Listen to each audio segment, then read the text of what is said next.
Hey everybody, thank you so much for taking a look at my videos this week's Whiskey Wandering. I wanted to start off by saying that this week there was some amazing finds that I got to see in the wild for sale at Costco, including a whiskey that was worth, or they were asking for $26,000 for it. So that's probably the most expensive whiskey I've ever seen in real life. So I was really excited to see some of that, and I got to pick up some really unique and rare and relatively expensive Japanese whiskey as well. So stay tuned for that. We're gonna go through the two different Costco's that I got a chance to look at. And please remember, if you like these videos, if you find them interesting, if you find them helpful, if you like them just because they show you what's at Costco and gives you a chance to run out there, don't forget to like and subscribe. That way you can get updates when I put out new content and new videos, and that way you can see when the newest stuff comes out to Costco. I had a chance to venture outside of Los Angeles County for work and get down to San Diego County and see what kind of whiskeys the Costco's have down there. And I will tell you up front that there is some amazing finds in San Diego County. So I don't know what the whiskey buyers are doing or the Costco buyers are doing as far as whiskey goes down in San Diego. But the two ones that I got a chance to visit really had some amazing whiskeys that you don't really see in the wild a lot, let alone be able to buy them. So I'm really excited to bring this one to you. It's not as long as the last one because it's only two stores. They were in the North County of San Diego, but you know, the things that we found pretty amazing, and I picked up some pretty awesome whiskeys, which we'll talk about as we get to it. So let's first take a look at some of the whiskeys that they had on hand that we saw as we walk through here. So they had they had a lot of, they actually had a lot of tequila, believe it or not. They had some of this Hendrick's gin, which is not whiskey, obviously. But as I talked to you about before, it was pretty good. And as far as their Japanese selection, it's pretty small at both, but this is the first one. They have the Kaio Japanese at $54.99, which looks like people are buying. Again, I try to usually avoid any sort of Japanese whiskey that doesn't have an age on it, although that's not true because I actually bought some at the other store when we get to it.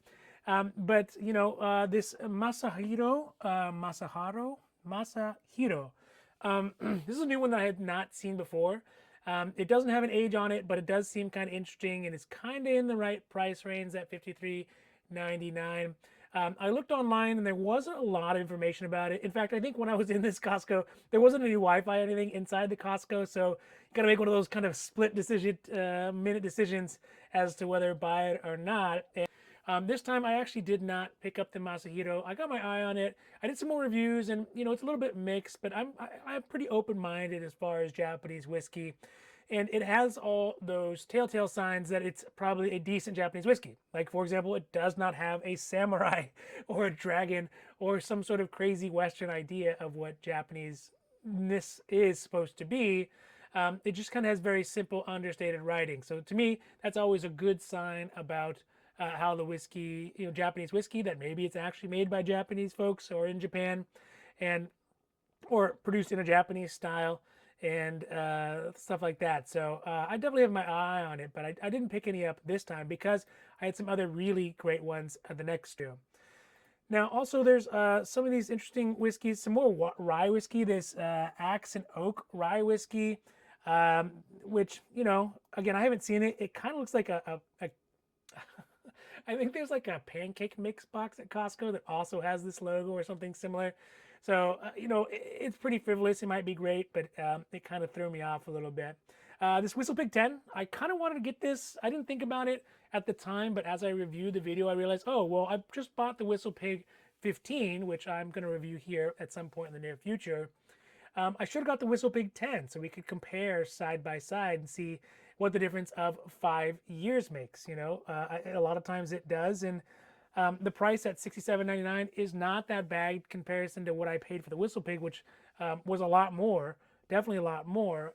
If it's not that huge of a difference, maybe the 10-year could be a good substitute to drink instead of the 15 if you start running low on it. So in hindsight, should have picked up some of the WhistlePig, but as I recall, it was the very end of the night, and again, we had to make those second decisions about whether to stay and try to get this one and not be able to get to the next Costco, which I am so thankful I was able to go to the next Costco. This one as well, this Seagrass from this barrel whiskey. This is another one I kind of regret, $69.99. The reviews are like, hey, this is pretty good rye whiskey. It's pretty amazing. You should get it if you can get it. There's a lot of it on hand, so I have imagined it'll still be around for a while. I saw it at a couple different stores, and also when I got back up to LA, I saw it as well. So, it's not something that is running out probably instantaneously, but it did have good views, and I had good responses online, reviews online. So I imagine it's probably going to run out quicker than some of the other ones. Basil Hayden, again, great whiskey. Didn't pick any up. This Angel's Envy. I don't know.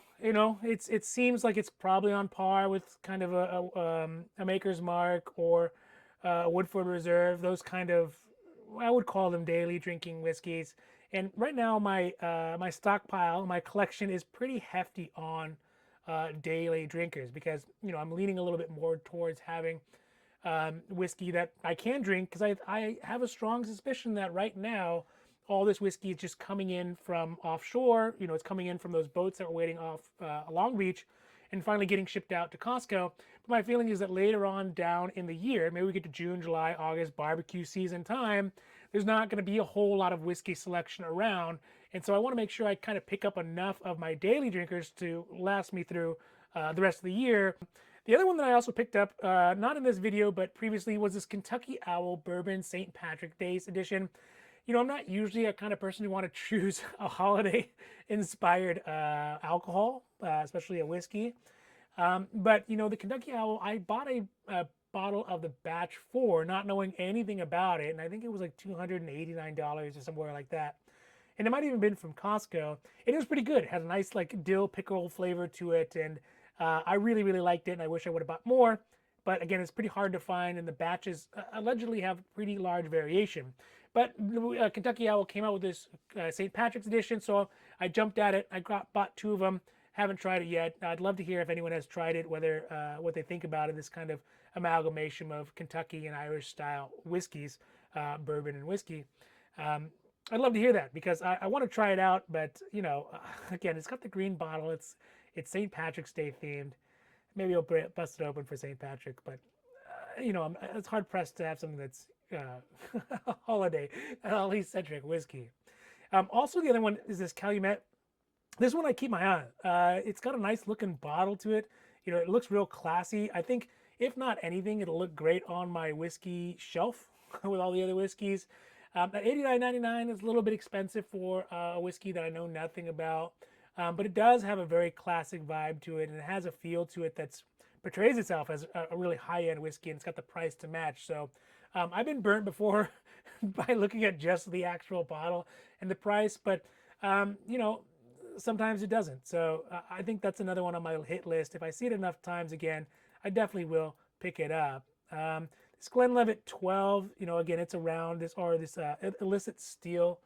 And it is 12 years. It's around. It's definitely still around, and I probably should pick it up. I do like Glenlivet, but again, it's just you only have so much money to go around for whiskey, and you can't spend it on every every shiny bottle, I suppose. Blue Label, again, it's a great whiskey. It's a great starter whiskey. It's a great whiskey to give somebody for a gift, and at $169.99. It's a little high. I mean, you can see year over year, this Blue Label has gone up pretty dramatically. I have to look back on my notes for the collection, but I think I bought a couple bottles of Blue Label at maybe like 140, 130 a year or two ago. I don't remember. I don't drink it very fast just because I have so many other things that I really enjoy drinking. But if I have somebody over who doesn't know anything about whiskey, but I want to have a nice drink with them, the Blue Label I'll definitely have. Now, also, when we get past into this glass case here, there's some pretty interesting ones. They got the Glenlivet 25 as well as the Laphroaig 25. The Glenlivet 25 is at $379, and the Laphroaig 25 is $399, which I guess are both all kind of in that same range. And also this Glengoyne, this one will come up again because of the fact that at the next one they have a Glengoyne that is $26,000, right? So I don't know what it's made out of or why it's so expensive. This one is obviously not that one. It's at $449. But the Laphroaig 25, I don't know. I don't know if my tastes are high enough yet to really justify the flavor or the cost for a Laphroaig 25 or the Glenlivet or even this Glengoyne, which I know nothing about. Because of the fact that I've always thought, like, when you think about how much money should you spend on whiskey, the obvious answer is you should spend as much money on whiskey as you can appreciate. And until your palate gets sophisticated enough to appreciate a 25-year-old Laphroaig or a Glenlivet, it may not be worth spending the extra money on it. Although I do love Laphroaig. Laphroaig is one of my daily drinkers as well. I got bottles of it when just in case I run out of Lagavulin. So it's really good, and I don't know. I just don't think I would pay out the money for the 25. Although I would imagine it's very good. And again, if you tried it, let me know. But it is on sale. You don't see it that often, and so it definitely caught my eye. So this is the first Costco. This is the second Costco, which was a gold mine. The second Costco had so much different types of whiskey that I don't know. I felt like I had died and gone to whiskey heaven. Let's take a look here at the second Costco. And again, this Costco has the $26,000 whiskey, which I did not buy because there's a lot of other things you can do with that money, like buy a car or invest in your kid's college fund or go on an amazing trip or something else. But it is tempting, and it's pretty interesting to see these things in real life because they are quite literally unicorns. You just don't see them that often. Also, if you're trying to collect a whiskey that's expensive, like, who are you going to sell it to if you never drink it, right? There's like maybe 12 people in the world who would actually drink a $26,000 bottle of whiskey. So maybe a Chic or something, I don't know. So let's take a look here. So they have the Masahiro as well, the Calumet at $98.99. They have this Barrel Craft Spirits, a bourbon 15-year. It's been around. It's sitting on the shelves week over week. I think 3 weeks at this point. I've seen it pretty readily available. It is dwindling. People are buying it, but I think the issue is at $199. There's a lot of really other great whiskeys you can get that are, maybe more years or even at that 15-year point that are more well known, or have or are more popular. So they also have these the Seagrass and the Barrel Bourbon as well. So we're $71.99 or $69.99. I did not pick those up again. I did see them, and this one really was at the last moment. They were kind of closing the doors at Costco, so I had to get in and choose something and get out. One of the things I did buy though is this Nika in this little, what is it called? The Nika from the barrel for $58.99. And I like the Nika coffee malts. I like the Nika coffee grains. So I tried this one because I have the other ones. And this one, honestly, when I initially tried it, it had a strong alcohol flavor. And the bottle too, it also kind of looks like, it's like some sort of medicinal alcohol. And you get that flavor when you initially try it. And I think the issue is twofold. One is that when I drank it initially, I drank it right out of the bottle, right? So it had no time to breathe, and it definitely needs some time to breathe to let that alcohol effervescence kind of burn off or bleed off. So you get some of that under flavor. Additionally on it is, I think I was too sober when I first drank it. I know that sounds funny. So, I think that if you're stone sober and you're just opening the bottle, you're going to get the alcohol forward, because the proof on it is it's over 100 proof. I think it's like 51 or 52% alcohol. So it is pretty strong, especially for a Japanese whiskey.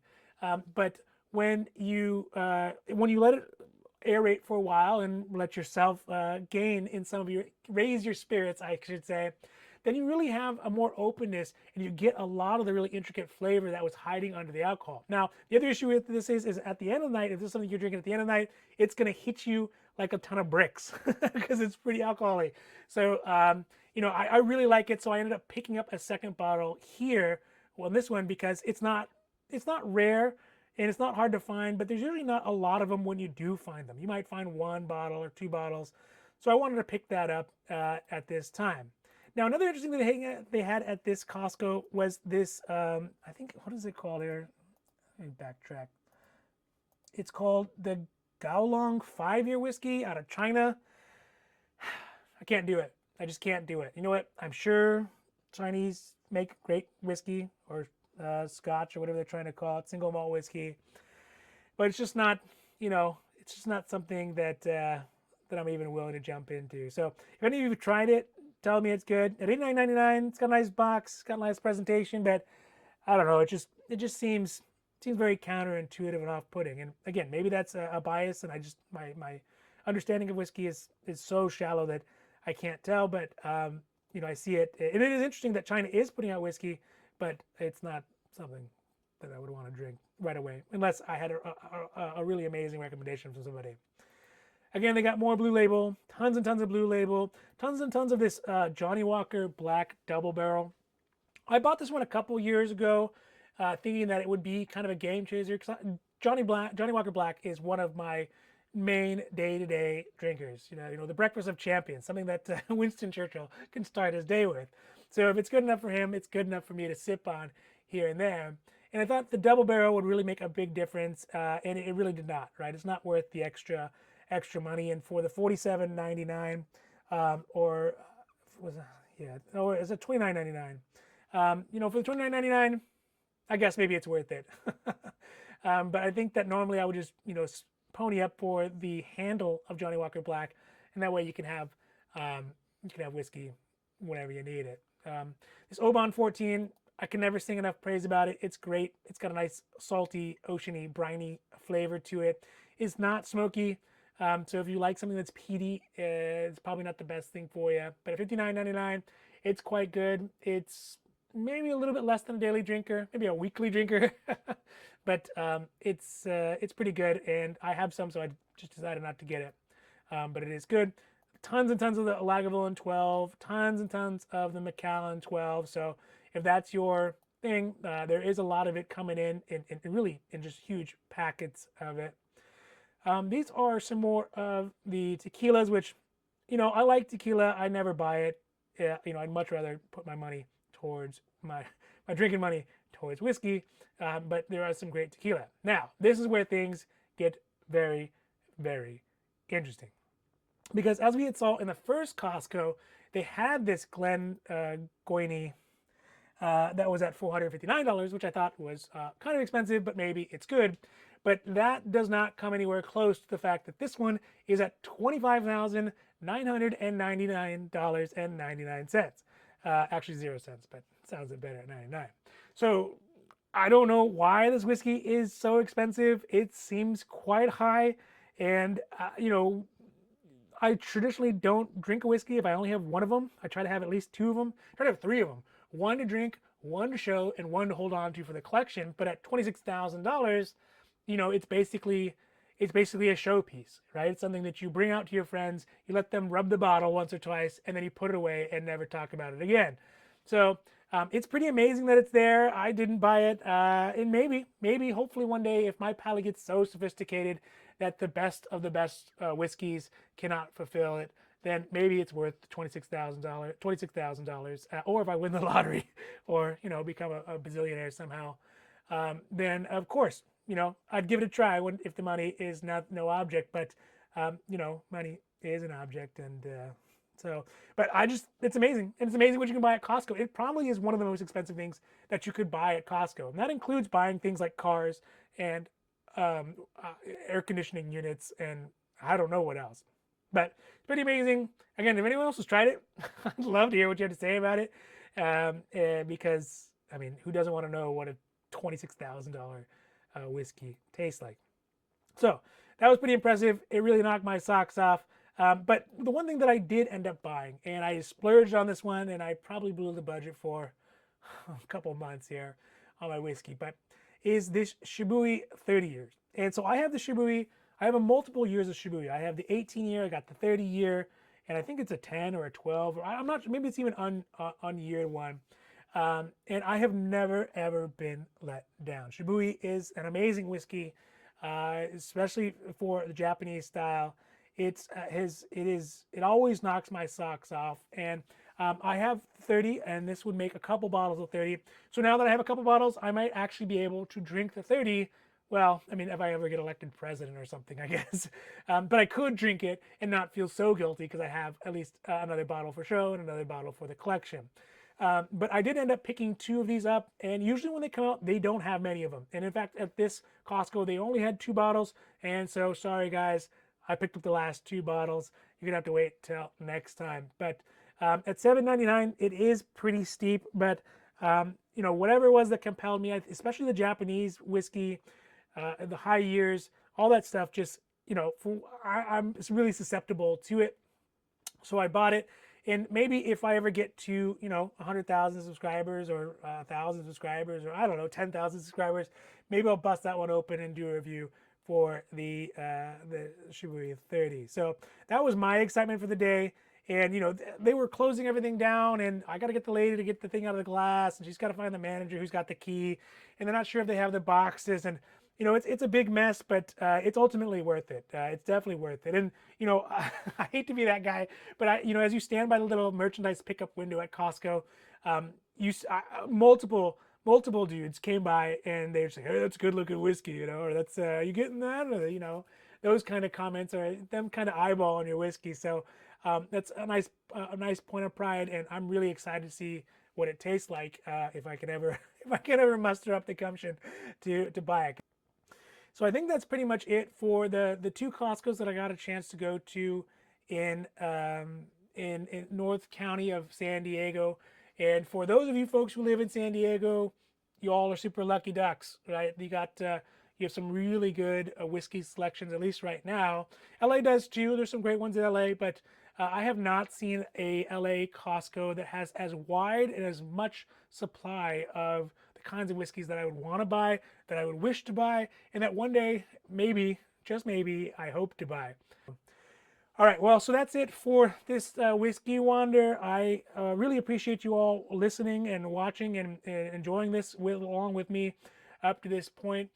Don't forget that if you do like these, if you think these are interesting, if you find them helpful, right? I want to go run out to Costco and see what's out there as kind of an early canary in the cage to see when shipments are coming in. Please don't forget to like and subscribe. That way you can get updates when my newest videos come out and I put out some other content, and you can maybe get a chance to go out and grab some of those whiskeys that you see in the video before they're all gone. So just keep that in mind. Now, last things last, if you do, just as a reminder, if you do see whiskey at Costco that you like, and or that it's hard to find, and or it's rare, or it's interesting, make sure you buy it. Because first, if you don't buy it, you're going to regret it. And second, if you don't buy it, I probably will. So, all right, so that's it for today. I hope you all have a great rest of your day. And don't forget to like and subscribe. Thanks. Bye.